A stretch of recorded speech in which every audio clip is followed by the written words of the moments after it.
Hey everyone, Brandon Quinn here. Thanks for joining today's daily Hexakai puzzle playthrough.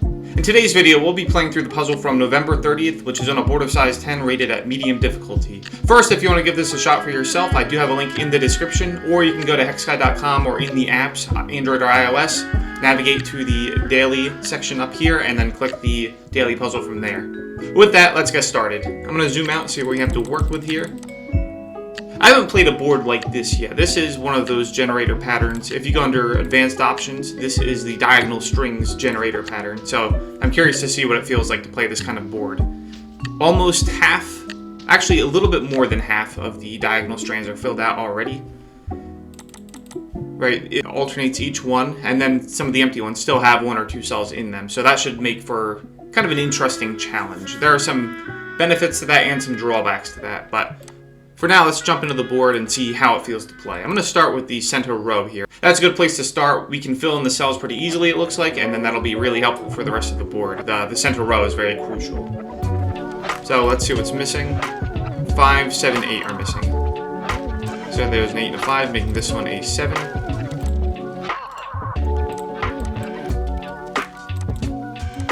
Leaving 5 and 8.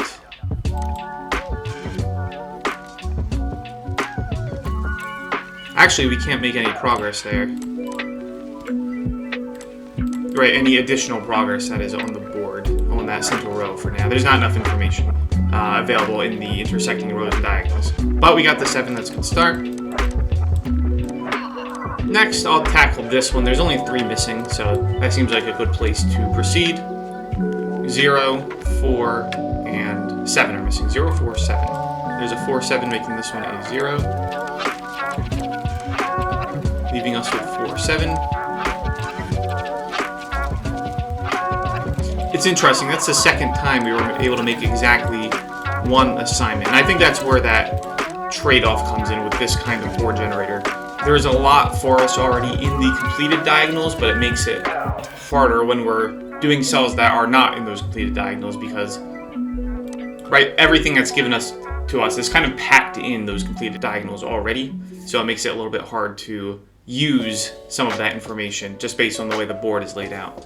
So we're going to have to probably just fill in cells here and there until there's enough for us to work with. Then we can go back to cells like these and fill in the remaining values based on the possibilities we've eliminated. It shouldn't take too long to get to that point actually though. This is only a medium difficulty board. So I'm going to proceed here. Next, there's also 3 missing there. 0, 3, 6. Yeah, 0, 3, 6. There's a 6 and a 0 there, making this one a 3.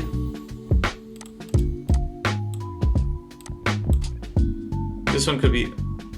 Oh wait, I made a mistake. It's not 0, 3, 6. There's a 0 there, so 3, 6, and 8. I think I was jumbling up these two here, so 3, 6, and 8. So this one could be a 3 or an 8. So I'm going to mark that in there, get rid of the color, and get rid of the assignment. There's an 8 there. This one could be a 6 or a 3. 8, 3. So this one's definitely a 6. So we can actually go back now and say this one's definitely a 3. Making that last one up here definitely an 8. Very nice. Okay, so we got an assignment there. Oh, and look, now we can definitely call this one a 5 because we assigned an 8 there. So we're already getting to the point where we can start reducing things a little bit. And because of that 5, now this one is definitely an 8 as well. Which means we've completed the central row, which is very nice. So let's continue on. I'm going to look for diagonals that have up to 3 cells missing. We can probably get away with diagonals that have 4 or even 5 missing, but it's easier at this stage to focus on diagonals with the fewest possible cells remaining. If there are any with only 3 missing, that is. Yeah, just at a glance, it looks like there aren't. I'm actually going to do this bottom left diagonal. There's 4 missing, but the reason I'm going to do this one is because there's a lot of information in the intersecting rows here, especially this one. So I have a good feeling that we'll be able to fill in everything there. So first, let's see what's missing. 1, 2, 4, 6. 1, 2, 4, 6. There's a 2 there, making this one a 1, 4, 6. There's a 1 there, making this one 2, 4, 6. Pencil in the possibilities. This one can be anything, 1, 2, 4, 6. And this one can be a 1 or 2. So it didn't exactly play out the way I thought. We got nothing from that instead of everything. I guess my prediction was a bit off, but that's alright. We can always come back to that. And it's good to just pencil in the possible value sometimes. We can use those possibilities themselves to reduce possibilities, even if we don't make definite assignments. But that probably won't come up a whole lot on this board of medium-sized difficulty, but it's still good nonetheless to do it. We might be able to take advantage of that here and there on the board. For now, I'll proceed with... I'm going to pick something a little bit more central. I'm going to do this diagonal. Maybe I should have done that in the first place. This probably gives us more advantages with the rows, actually, but that's alright. We'll do it now. 0, 4, 5, 9. 0, 4, 5, 9 are missing. 0, 4. This one can be a 5 or 9. There's a 5, 9 here. This one can be a 0 or 4. Same thing here, 0 or 4. There's a 0 there. This one can be a 4 or a 5. Yep. But there's a trick here, actually. It is a good thing we're pencil marking them in. There's a trick here. There's 2 cells here that have 4 and 0, which means this one can't be a 4. In a diagonal or the central row, if there's 2 cells that have the same possible values, no other cell in that diagonal or central row can have that possible value because they're both consumed by those 2 cells. So in this case, I was able to reduce this here. So now I know for a fact this is a 5. And going up to here, we know now it's a 9. So we were able to make that definite assignment there. So we got 2 out of 4, not bad. And it's good that we're starting to fill out some of these diagonals in the other direction a little bit more as well. I'll continue doing the same approach. This one's missing 4. Should be something there to work with. 0, 1, 3, and 5 are missing. This one can be 0, 1, or 3. 0, 5, 3. Oh, this one has to be a 1. So let's remove that pencil from there. So that leaves 0, 3, 5, 3. This one can be a 0 or a 5. 3, 5. This one has to be a 0. Which means this one has to be a 5. And that leaves 3 as the only remaining possibility there. So we got the entire thing done, which is very nice. There's a trick we can do here. I'll come back to that only if we need it. That's more of an advanced trick. Probably not necessary on a medium-sized board. I'll do this one next. There's 4 missing. 1, 2, 6, and 8. 1, 2, 6, 8. This one can be 1, 2, or 8. 1, 2, 6. There's a 1 there. This one is just a 2 or a 6 because of the 1 and the 8. 6, 1, 2, 8, I believe. Yep, 1, 2, 8. Okay, nothing we could knock out there, but that's alright. I want to do this one next. I'll come back to that more advanced trick if we need it after I do the rest of the diagonals that only have 4 cells remaining. So we'll do this one next. Actually, let me fan out from the center. That'll be better. So I'll do this one next. 0, 1, 2. Wait a minute. Sorry, that one's missing 5. I was wondering why that felt strange. Okay, this one next. 0. There's a 0 already. 1, 7, 8, 9. 1, 7, 8, 9. 7, 9. This one can be a 1 or an 8. 8, 9, 1. This one has to be a 7. Leaving 1, 8, 9. 1, 9. That one has to be an 8 then. Making this one a 1, definitely. Only value remaining. Making this one definitely a 9.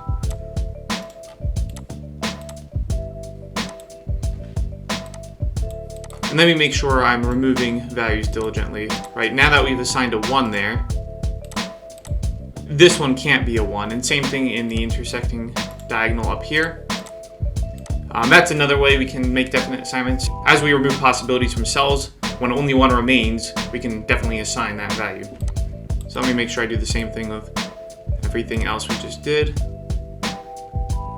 Yep, like there actually. This one has to be a 4 now, making this one definitely a 7.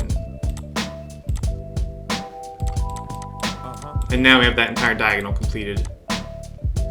Oh, and look, there's a 4 there. This one has to be a 0 now. So this one has to be a 4 now. So we got another diagonal completed, and we can remove the 4 from there. All from our pencil markings. We were able to make that many assignments just then. So that's very good progress we just made. Now 8. Yep, here's even another one we can do. So that there's an 8 there, making that one a 2. This one has to be a 6 now because we removed the 2 as the possibility. So we removed the 6 from that. And because we assigned the 2, this one has to be an 8 now. And then this one, of course, has to be a 1. Okay. Very nice. We just completed a big chunk of the board with that, so we're definitely in a very good spot. We should be able to just take this home now. I want to now start going in the other direction because we have so many of those cells filled in. I'll start with this one. There's 3 cells missing. Wait a minute, there's only 2. I assigned a 1 there. So now we can make this one a 6.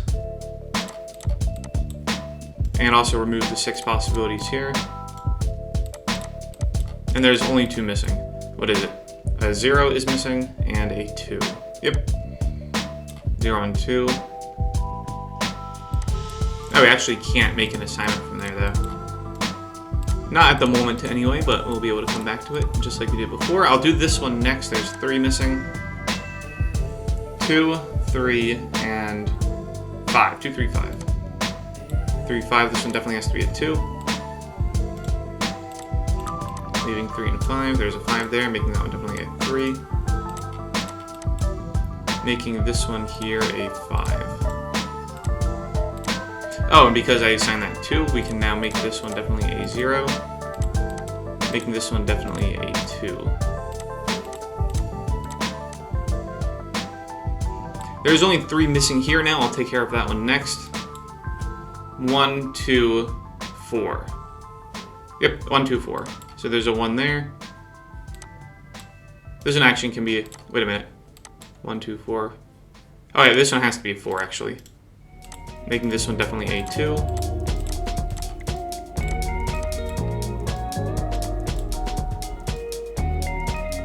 And this one has to be a 1.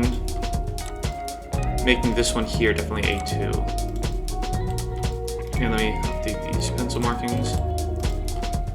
This one has to be a 1 now. Making this one definitely a 4. Alright, we only have 2 diagonals left. I think we can just knock this out. There's 3 missing for each. I'll start with this one. 0, 7, 8. 0, 7, 8. 7, 8. This one has to be a 0. Making 7 and 8. There's an 8 there, making this one a 7. Making this one an 8. And lastly, we'll take care of this. 5, 6, 7 are missing. 7, 6, 5. Making 6 and 7. There's a 7 up there, making this one a 6. Making this one a 7, last but not least. Alright, let's zoom out, make sure everything's filled in. Yep, looks good. Let's go ahead and hit submit and see if we got the right answer. There we go. Very nice. Alright, so we've completed the puzzle. It says about 21 minutes, 22 minutes. Probably a little bit less. I had the puzzle loaded for a bit before we started. In either case, that's definitely a solid play through time for a medium puzzle board of size 10. So, all good there. I also implemented a new streak feature. So, as you can see here, on a 7-day playing streak, it shows the calendar here with the dates of the streak. So, Definitely be sure to keep your own streaks alive as you play through the game. Right now this just tracks board playthroughs, but I'm also tracking behind the scenes daily puzzle board playthroughs as well, so be sure to keep those alive. And if you made it to the end, I hope you enjoyed the video. And if you did, please be sure to like and subscribe for more Hexakai videos, as well as other videos I do on the YouTube channel, like logic puzzles, for example. And be sure to check out the apps on Android and iOS store, linked in the description below. I do have the Hexakai in book format as well, if you like the paper and pencil format. But for now, thanks for watching, and I'll see you next time.